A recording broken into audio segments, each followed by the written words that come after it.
in downtown Gainesville, and it moves not very fast. So there's a lot of frustrations with it, I'll say that. But thank you, Chairman Bilirakis. Go Gators. This is a very important hearing today. Excited to be a part of the conversation. Like my colleague, Representative Armstrong, I am not a science person. I cannot explain the science or the data or the technology, so I'll stick to really what I know. But I do want to, as we jump into this line of questioning, highlight the importance of data security, privacy concerns that have been expressed. I think as we talk about this important issue, we have to have that lens and that concern in the back of our head, because this can quickly get out of hand, as we've seen in so many areas of our life. I think this has been hit on quite a bit before, but just for the interest of having it on the record for myself, Mr. Shapiro and Congress around the country, many are concerned about the growing threat of the Chinese Communist Party.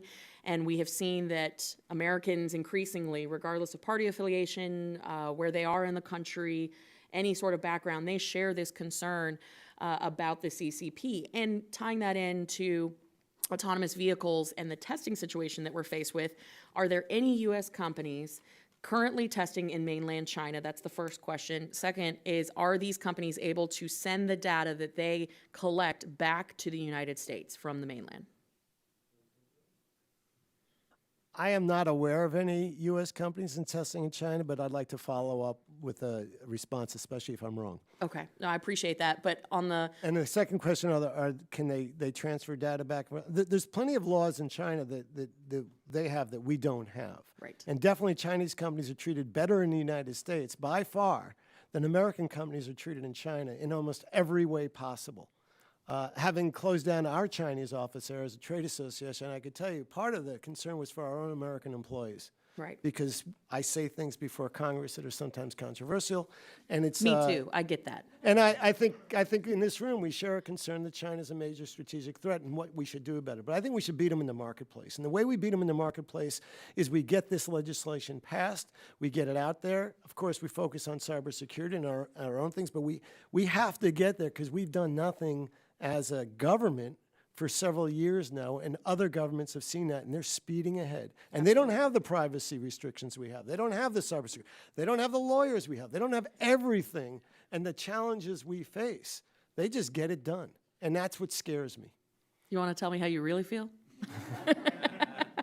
No, and just to put a button on it, there are Chinese companies that are testing in the United States, sending that data back to the mainland, correct? I know there are Chinese companies testing here. I don't know what they're doing with their data. You're chomping at the bit down there. No, I was simply saying, I was going to add that same thing that Gary said. There are definitely Chinese companies testing here. I don't know where the data is going. I have no idea. I think it's safe to assume that it is making it back, given some of the legislative issues that we contend with here versus over in mainland China. Could I just add a cautionary note, though?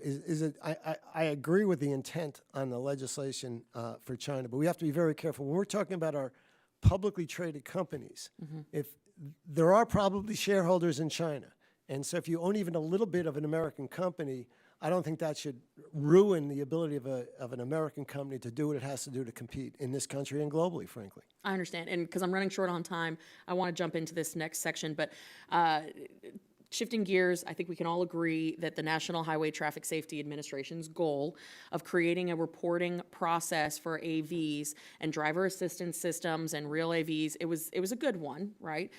However, the process that they employed to create this reporting requirement was really incredible and should be part of the record. Instead of using their broad authority under the Safety Act to write a new rule, they used special emergency provisions to escape the Paperwork Reduction Act requirement for notice and comment when putting a general industry reporting requirement in place. Once they did start a comment period, 6 months later, NHTSA gave companies month-to-month notice of extensions for an entire year while they finished the rule.